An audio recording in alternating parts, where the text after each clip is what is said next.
세월이 잘 갑니다. 그죠? 벌써 3월달에 3월달. 큰일 났다, 큰일 났어. 뭐 앞으로는 지금보다 훨씬 더 잘 갑니다. 시간이. 금방 여름이고 금방 가을이고 금방 시험장에 가야 되고. 자, 오늘은 474페이지 임대차 보겠습니다. 임대차.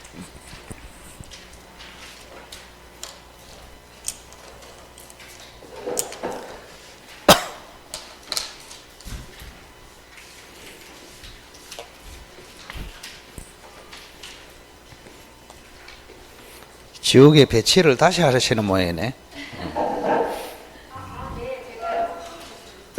성의껏 잘했다. 나는 체질이 어지럽다. 어지러워. 많으면은.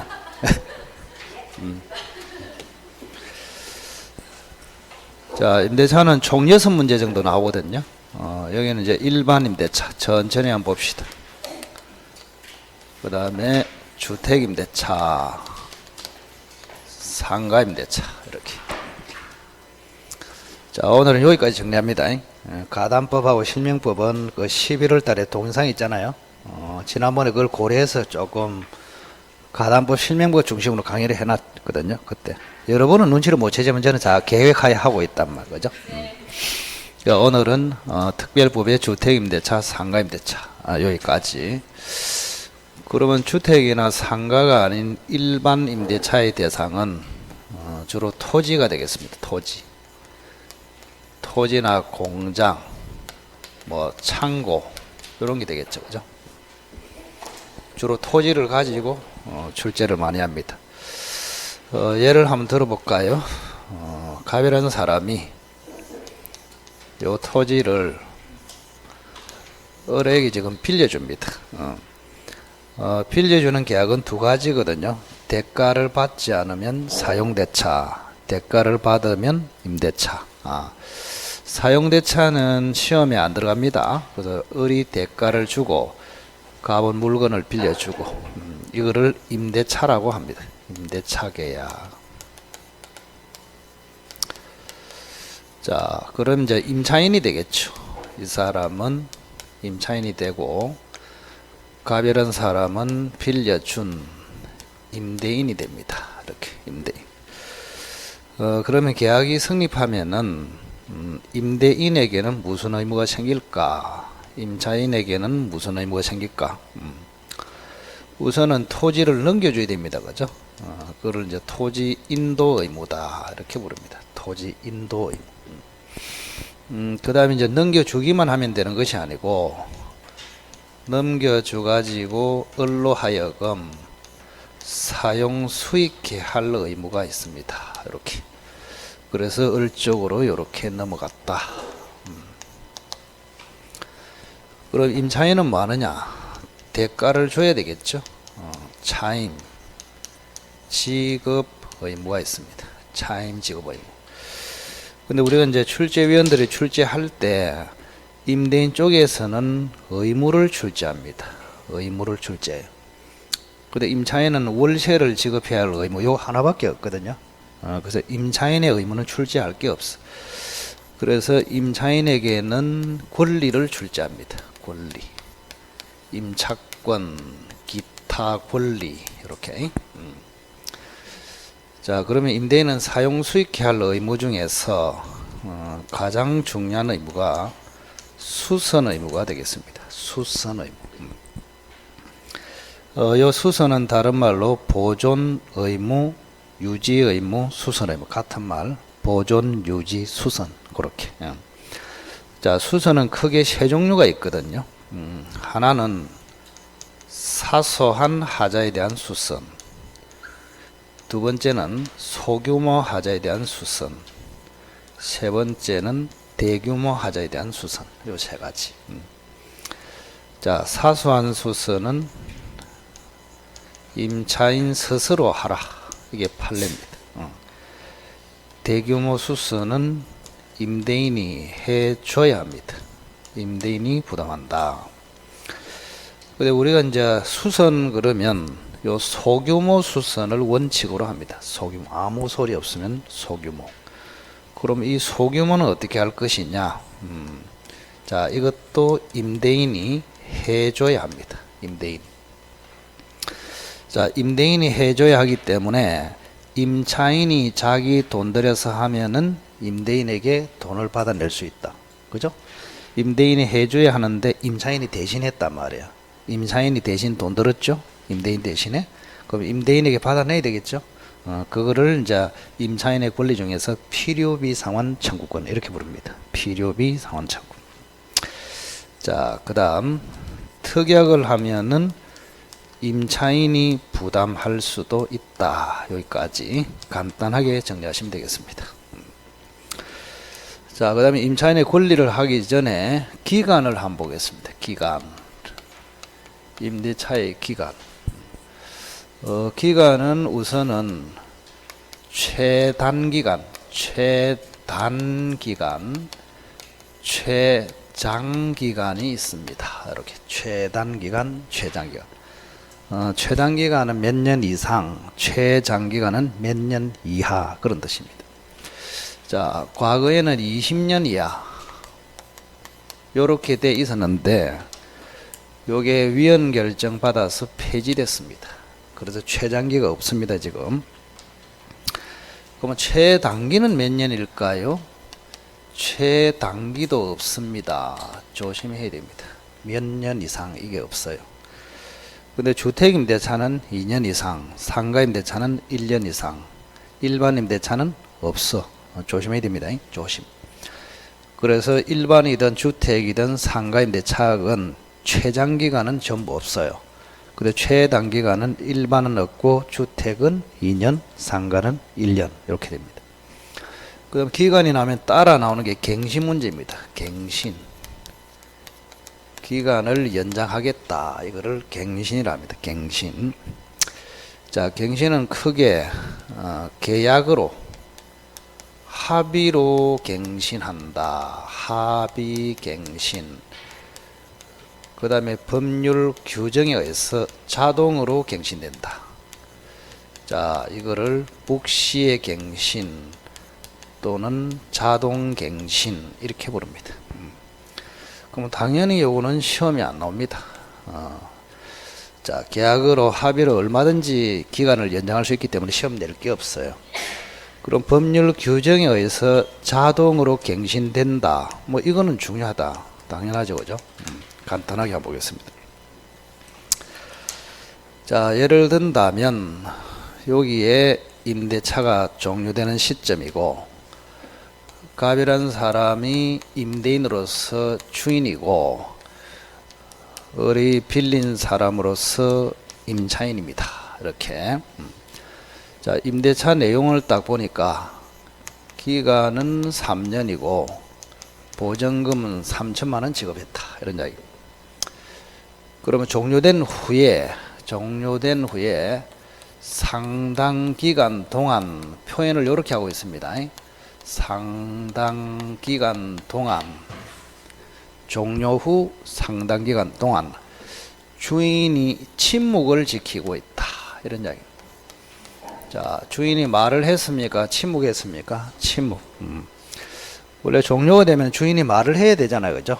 나가라 하든지, 보증금 올리라든지, 월세 올리라든지 말을 해야 되는데 침묵을 하고 있다. 그러면 침묵을 하면은 요 임차인이 더 사용해도 되는갑다. 이렇게 믿어버립니다. 신뢰를 해버려요. 신뢰를 하기 때문에 임차인을 보호해 줘야 됩니다. 이게 논리적으로 쭉 접근을 해야 됩니다. 민법은 항상 이야기하지만. 그래서 이 사람을 보호하기 위해서 우리 법에는 이런 경우에는 동일한 조건으로 한 번 더 임대차가 된 것으로 본다. 이거를 법정갱신이라 합니다. 그럼 법정갱신 요건이 뭐예요? 종료 후 임대인이 말을 하지 않고 침묵하면, 그죠? 동일한 조건으로 다시 임대차가 된 것으로 본다. 이거를 법정갱신이라 합니다.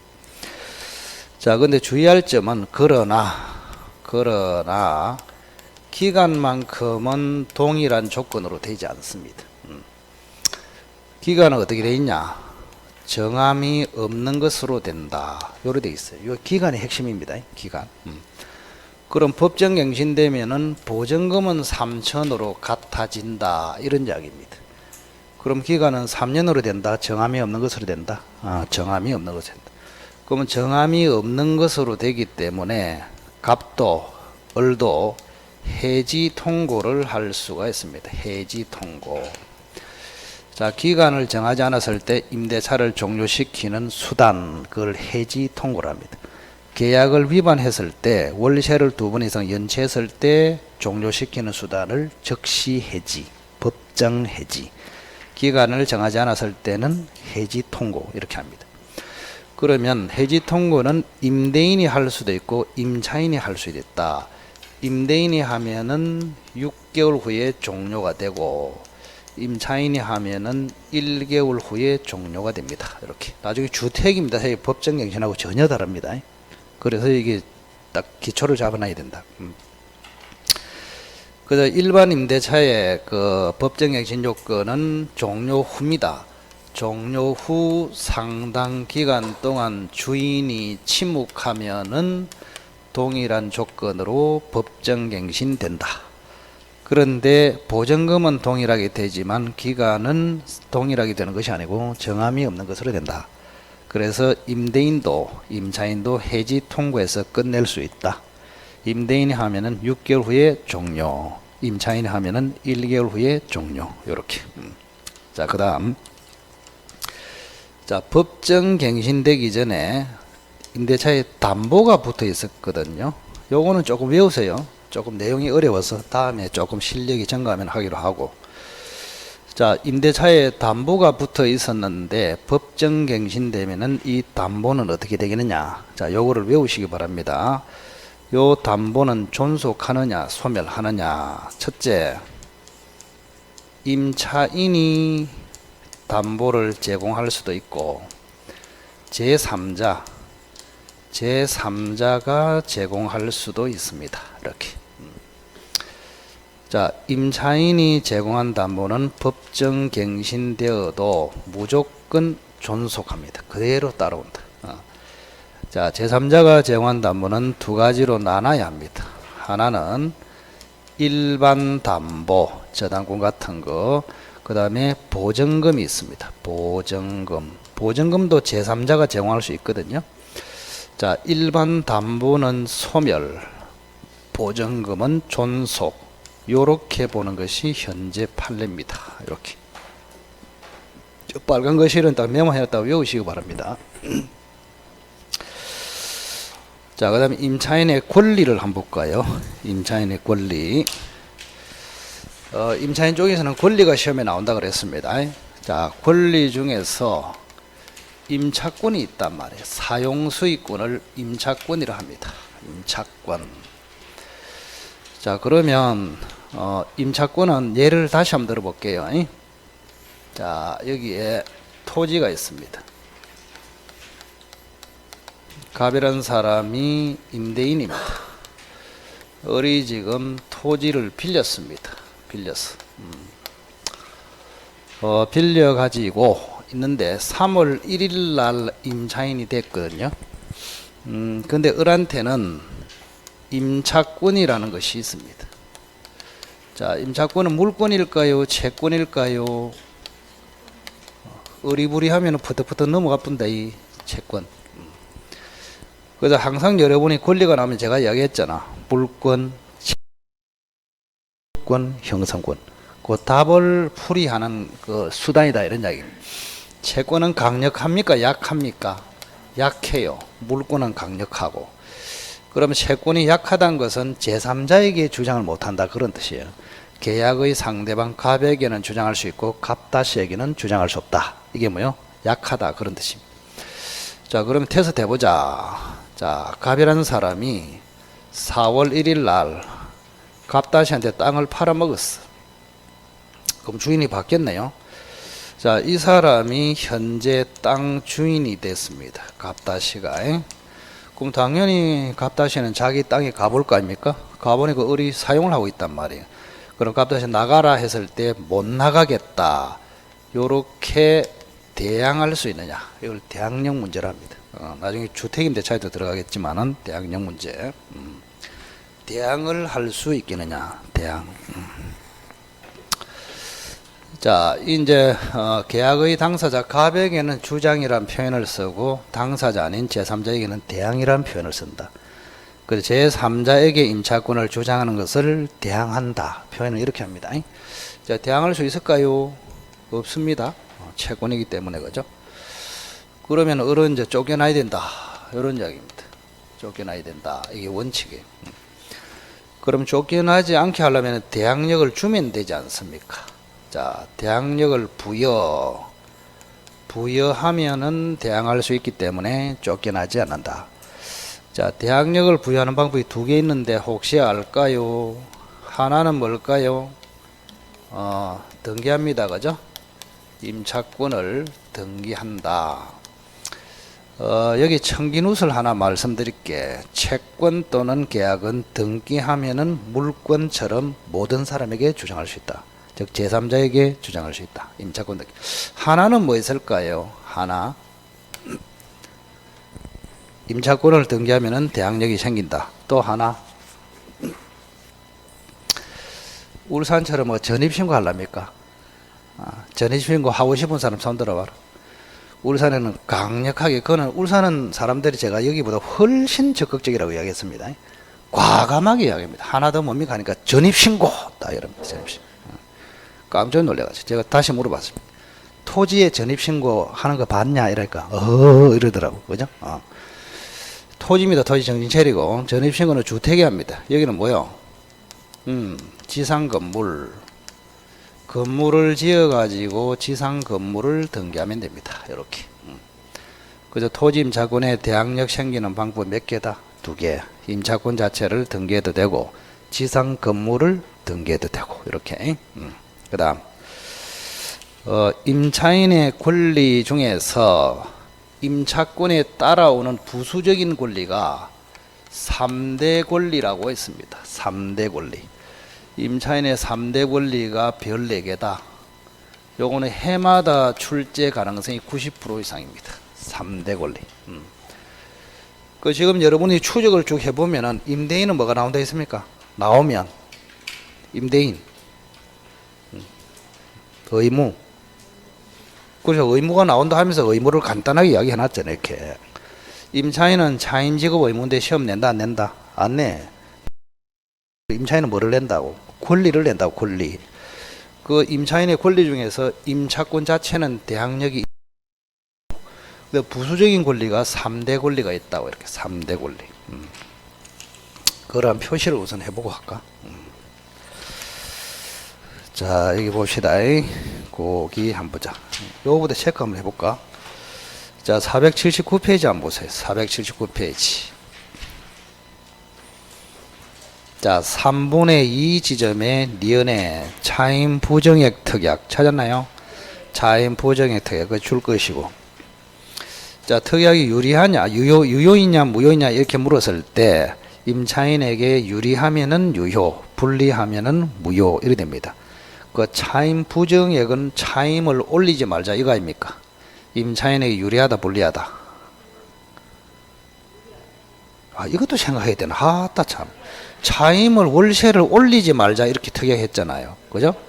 유리한 거 아닙니까? 정신 챙기라 좀. 유리하기 때문에 옆에다가 유효 이렇게 써놔야지. 유효. 그럼 유효이면은 올리지 말아야 합니다. 맞죠? 특약을 하면은 월세를 올리지 말아야 한다. 자, 그러나 특약이 유효이더라도 둘째 줄 끝에 줄 것이요. 사정 변경이 있다고 보여지는 경우는 임대인에게 여전히 정액 청구를 인정해야 된다. 이게 판례입니다. 특약이 유효로서 원래는 올리지 못하더라도 사정 변경이 있으면 올릴 수 있다. 이런 이야기입니까? 그죠? 자, 480페이지. 양괄호 2번. 임대인의 의무. 자, 동그라미 3번에 수선하면 그 옆에다 별 3개를 딱 치시고 꼭 읽어보세요. 좀 전에 정리를 간단하게 했습니다. 수선 의무. 자, 넘어오시고 483페이지. 자, 동그라미 5번에 비용 상환 청구권 찾았죠? 거기 별 4개. 자, 484페이지 동그라미 6번 부속물 매수 청구권 별 4개. 그다음 486페이지 동그라미 7번 지상물 매수 청구권 동그라미 별 4개. 그거는 별 4개 반이다. 별 4개 반. 자, 489페이지 양괄호 2번 중간에 임차인의 의무 찾았나요? 임차인의 의무는 시험 나온다 안 나온다? 안 나온다 그랬죠? 임차인은 권리가 나온다 그랬잖아요. 그러니까 여러분이 자꾸 뭐가 나올지를 이렇게 요령을 가르쳐 주는 거 아닙니까? 그죠?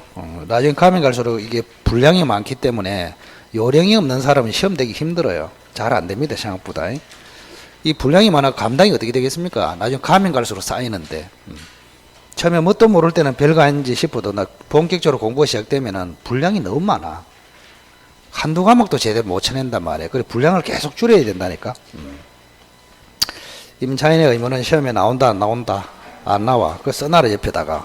시험에 안 나온다. 혹시 볼까 싶어서 그런 겁니다. 그래도 선생님 혹시 그래도 보는 사람이 있거든요. 그 옆에 써놔라 그럼 다시 보면 떨어진다 써놔보라. 예.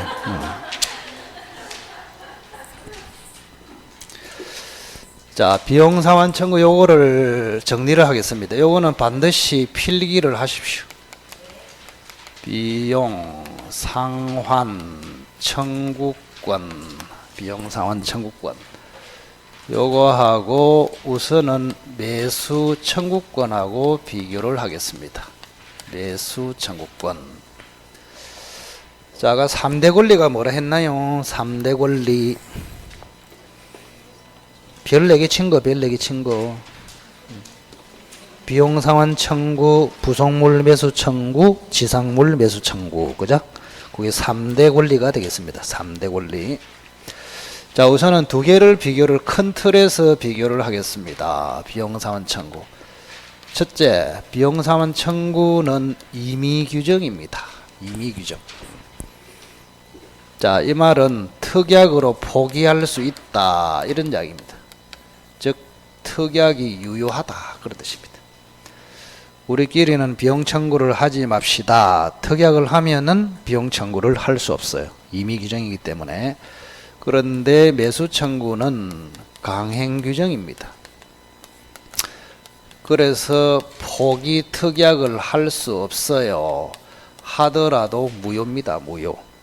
우리끼리는 매수 청구를 하지 못하도록 하자. 이렇게 특약을 해도 무효. 그래서 특약이 있어도 여전히 매수 청구를 할 수 있다. 자, 두 번째. 비용 청구는 말 그대로 청구권입니다. 약합니다. 그런데 여기는 청구로 돼 있지만 강력한 형성권입니다. 형성권. 이렇게 형성권. 매수 청구하자 말자 상대방의 성락과 상관없이 즉시 매매가 성립한다. 이게 매수 청구입니다. 강력하다. 그 다음에 세 번째는 비용 청구는 부합물을 대상으로 하고 매수 청구는 부속물을 대상으로 하고 또는 지상물을 대상으로 합니다. 이렇게. 자, 그러면 임차인이 벽지를 발랐다. 부합물. 임차인이 벽걸이 에어컨을 설치했다. 부속물. 토지 임차인이 건물을 지었다. 지상물. 그래서 임차인이 설치한 에어컨 강제로 주인한테 판다. 그거를 부속물 매수 청구. 토지 임차인이 지은 건물을 강제로 땅 주인한테 판다. 이거를 지상물 매수 청구. 근데 요거는 다릅니다. 부합물은 팔아먹을 수가 없잖아요. 그러면 차이가 뭐냐? 요 벽지는 붙이자 말자 임대인 소유가 돼버립니다. 누구 소유된다고? 임대인. 그러나 에어컨하고 건물은 설치해도 요거는 임차인 소유가 됩니다. 임차인 소유. 그래서 임차인의 소유기 때문에 임대차가 끝났을 때 주인한테 강제로 팔아먹을 수 있다. 이거를 부속물 매수 청구, 지상물 매수 청구. 자, 벽지는 이미 주인 것이 됐기 때문에 강제로 판다. 이게 말이 안 되잖아요. 그래서 부합물 매수 청구 이런 말은 있을 수가 없어요. 논리적으로. 그 부합물 매수 청구 없다. 이미 벽지는 주인 것이 됐다. 그래서 매수 청구 대상이 아니고 벽지 값을 청구합니다. 그거를 뭘 한다고? 비용 상환 청구 이렇게. 그 다음에 네 번째, 언제 청구할 수 있느냐? 비용은 필요비하고 유익비하고 항상 두 가지가 있다. 자, 필요비는 보존비, 유지비, 수선비 이거를 필요비랍니다. 계량비 요런 거를 유익비랍니다. 보일러 수리비 3만원, 지붕 계량비 1000만원. 예, 감을 그렇게 잡으세요. 필요비는 작고 유익비는 크다. 자, 필요비는 언제든지 즉시 청구할 수 있다. 그런데 유익비는 임대차가 종료돼야 청구할 수 있습니다. 종료가 돼요. 끝이 나야 된다. 자, 매수 청구도 당연히 임대차가 종료돼야 청구할 수 있습니다. 종료돼요. 시점을 좀 기억하시고. 자, 그 다음 다섯 번째. 자, 비용 상환 청구는 임차 목적물과 밀접한 관련이 있어요. 그래서 비용 상환 청구권을 위해서 임차하고 있는 목적물을 유치할 수도 있다. 유치권. 유치권의 성립 요건 중에서 결전성이라고 들어보셨죠? 자, 결전성이는 채권 네 가지 혹시 기억이 날까? 결전성이는 네 가지 채권. 비용 상환 청구, 공사대금 청구, 물건 하자로 인한 손해배상 청구, 동물 침해로 인한 손해배상 청구. 그런 걸 간단하게 기억하고 있으면 얼마나 편하겠습니까? 그죠? 그 중에 1순위가 비용상환 청구다 이 말입니다. 거기 모르면 여기도 모르고 여기 모르면 거기도 모르고 더 악순환이고 거기 알면 여기 잘 알고 여기 알면 거기도 잘 알고 천재가 돼가고 이렇게 되는 거예요. 예? 논리적으로 봤을 때. 그게 이제 세월이 가면 갈수록 학생 간에 엄청난 격차가 벌어지잖아요. 지금 비슷한데 그죠? 유치권이 된다. 자, 여기 보시면 여기 자, 매수 청구를 하면은 매매가 성립하거든요. 매수 청구하면 매매가 성립되면은 매매 대금 청구권이 생깁니다. 그 매매 대금 청구권은 결련성이 없습니다. 그래서 매매 대금을 받을 때까지 임차 목적물을 유치할 수는 없다. 이렇게. 그 다음에 여섯 번째. 자, 비용 상환 청구는 6개월 안에 청구해야 됩니다. 6개월 안에. 6개월 안에 청구. 그런데 여기는 기간이 없어요. 조심해야 된다. 조심. 자, 우리 민법에서는 기간보다는 기산점이 훨씬 더 중요합니다.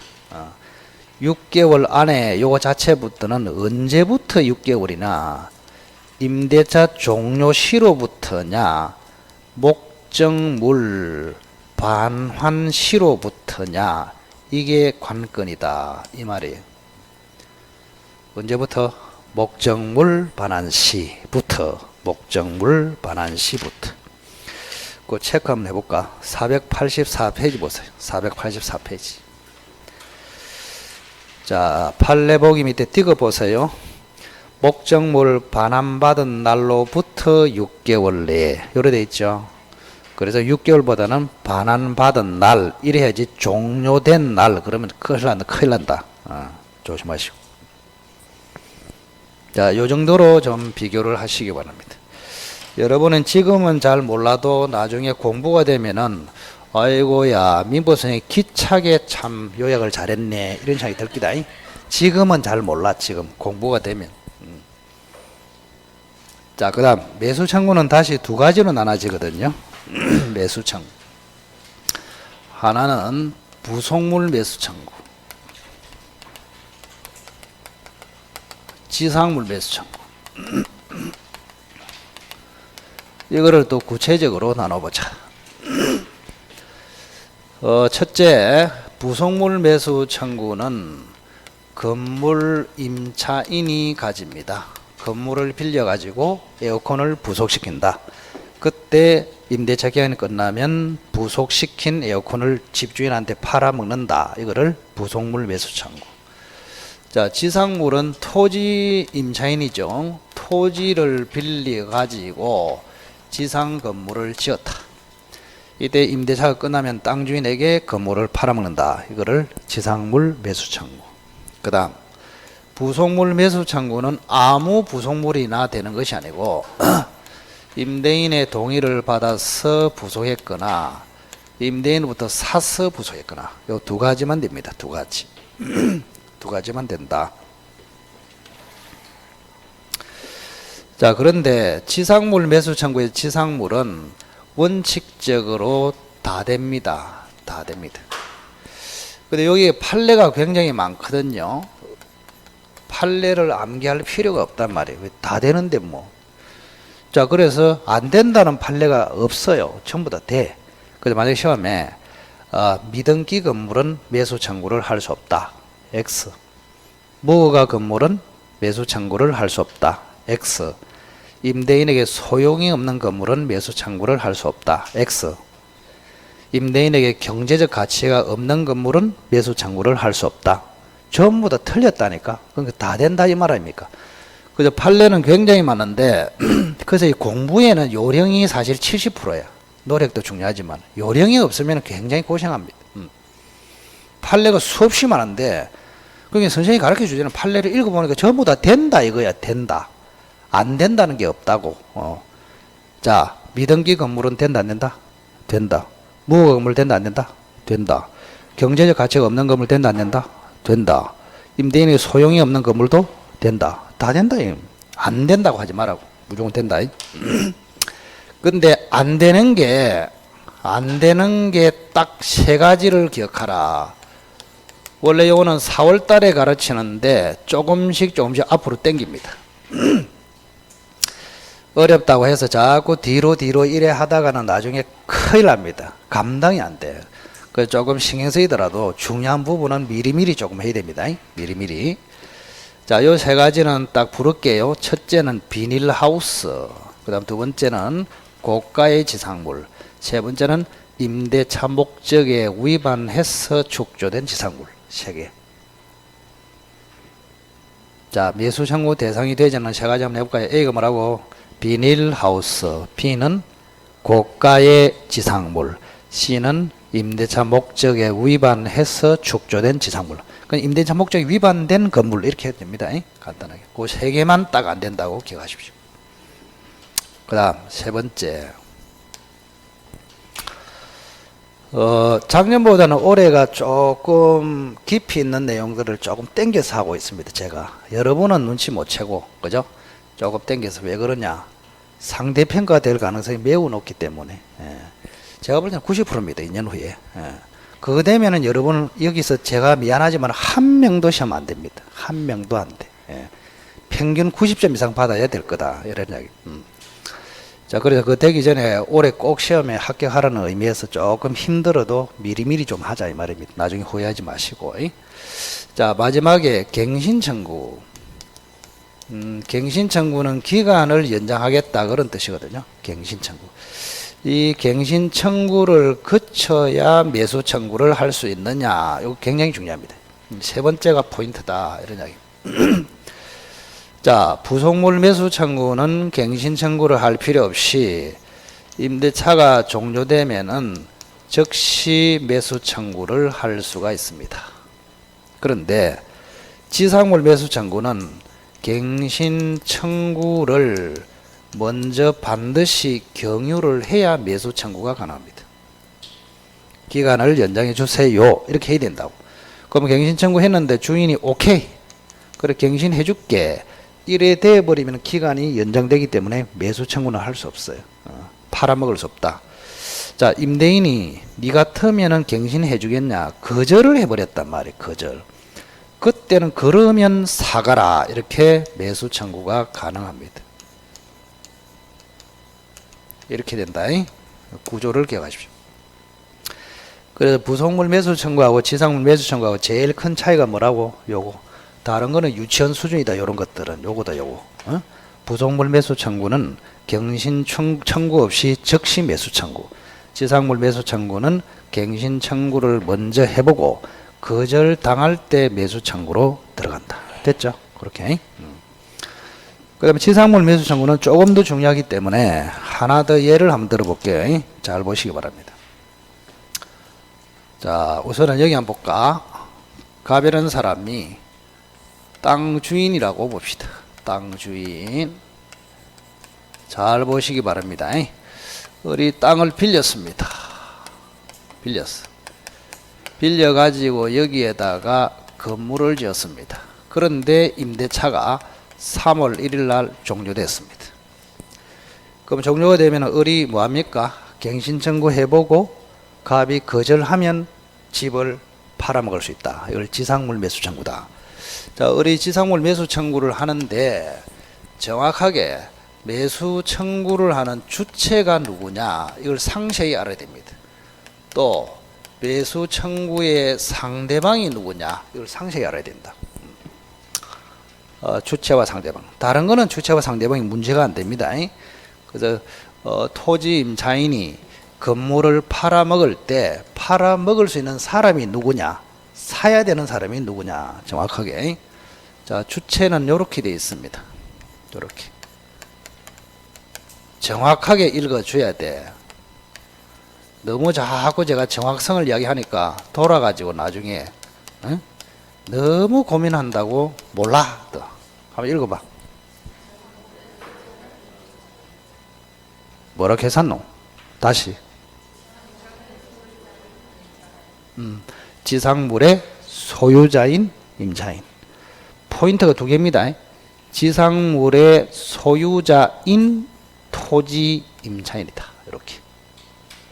자, 그러면 을이라는 사람이 건물을 을다시에게 팔아먹었어요. 그럼 누가 이제는 을이나 을다시 중에서 누가 갑에게 매수 청구를 할 수 있을까요? 을일까요? 을다시일까요? 누구? 을이다, 을다시다. 하다 겁많이 낸다, 겁많이 내, 그죠? 틀려도 아무 상관없는데, 여러분들이 자꾸 10월달 수준으로 생각해가지고 맞춰야 되겠다는 그 생각이 강하기 때문에 답이 안 나오는 것이다. 그래서 일단은 그런 수준이 아니고 시작이다 이렇게 생각하고 우리는 아무것도 모른다. 근데 내 생각을 한번 대답해 본다. 이런 느낌을 가져야 된다 이 말입니다.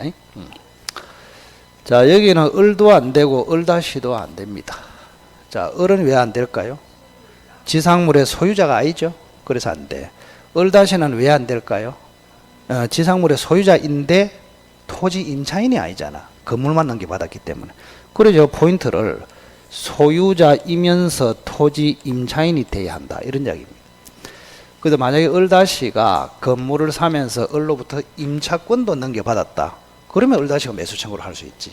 근데 집만 덜렁 넘겨받았다면 매수 청구가 된다 안 된다? 안 됩니다. 조심해야 돼. 그 다음 두 번째. 자, 갑다시한테 땅을 팔아버렸어. 4월 1일 날. 땅 주인이 바뀌었습니다. 그럼 을은 이제 누구에게 매수 청구를 할 수 있느냐? 상대방이 이제 결정이 돼야 됩니다. 자, 갑에게 할 수 있을까? 갑다시에게 할 수 있을까? 자, 갑다시는 현재 땅 주인입니다. 그죠? 양수인이네. 양수인. 그죠? 땅 주인이 갑에서 갑다시로 바뀌었잖아요. 그럼 을은 이제 집을 팔아먹어야 되는데 과거의 땅 주인 갑에게 팔아먹냐, 현재 땅 주인 갑다시에게 팔아먹냐. 굉장히 중요할 거 아닙니까? 그죠? 누구한테 팔아먹는다고 생각이 듭니까? 느낌이. 자, 요거는 적어줄게요. 우선 뭐라고 돼 있냐, 우리 판례가. 아무 소리 없으면 요렇게 돼 있습니다. 표현이 어렵기 때문에 제가 먼저 쓴다.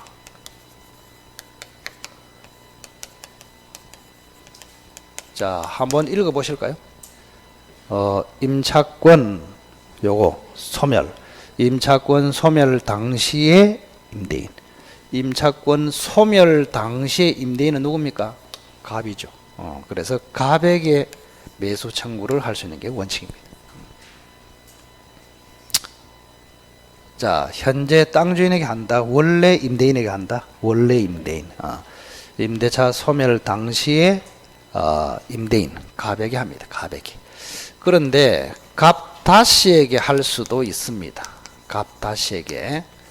갑다씨에게 하려면은 요 을이라는 사람이 대항력을 갖추면 된다. 뭐를 갖추면 된다고? 대항력. 자, 대항력을 갖추는 방법은 두 가지라고 그랬죠. 하나는 뭐였습니까? 임차권을 등기. 하나는 뭐였습니까? 지상 건물을 등기. 그러면 갑다씨에게 매수 청구를 할 수 있다. 그래서 대항력이 없으면 갑에게, 대항력이 있으면 갑다씨에게. 그렇게 딱 기억하시면 됩니다. 이 표현을 좀 기억하세요. 임차권 소멸 당시의 임대인 갑. 표현을 좀 기억하라고. 표현. 자, 그렇게 정리하시면 되겠습니다. 뭐 할 것도 별로 없어. 겁만 안 내면. 워낙 겁이 많아가지고. 제가 볼 때는 담력을 좀 키울 필요가 있다. 울산은 담력이 너무 커서 탈이고. 허황된 담력이 너무 커. 자, 그렇게 보시고, 나머지는 지금 할 거 없습니다. 자, 490페이지. 자, 임차권의 양도와 전대가 있죠. 자, 거기도 굉장히 중요합니다. 자, 491페이지부터 체크. 자, 파란 2번에 보면은 동의 없는 전대. 체크하시고. 동의 없는 전대. 별 4개 사례 문제로 출제. 동의 없는 양도하고 전대는 같거든요. 근데 전대가 시험에 잘 나와요. 전대. 양도보다는 뭐가? 전대. 동의 없는 전대. 별 4개 사례 문제. 자, 492페이지. 492페이지. 맨 밑에 파란 3번에 동의 있는 전대. 자, 앞에는 동의 없는 전대. 뒤에는 동의 있는 전대. 자, 동의 있는 전대도 별 4개 사례 문제. 그 다음 495페이지 보세요. 자, 보증금, 권리금이 있죠. 자, 권리금은 없애버리세요. 시험에 안 나옵니다. 권리금은 상가 임대차에서 나옵니다.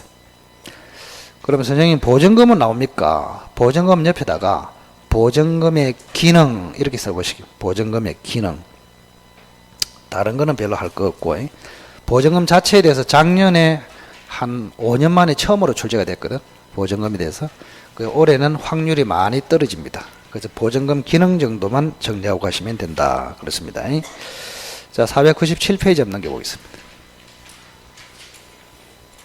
자, 임대차의 종료 원인이 3개 나오네요. 존속기간 만료, 해지 통고, 즉시 해지. 자, 기간을 정하지 않았을 때는 해지 통고, 계약을 위반했을 때는 즉시 해지. 단어를 기억하세요. 해지 통고, 즉시 해지. 즉시. 즉시 해지는 다른 말로 법정 해지라고도 한다. 자, 해지 통고 사유 3가지를 적어 보시기 바랍니다. 그 옆에 있네요. 밑에 기간이 없다. 1개.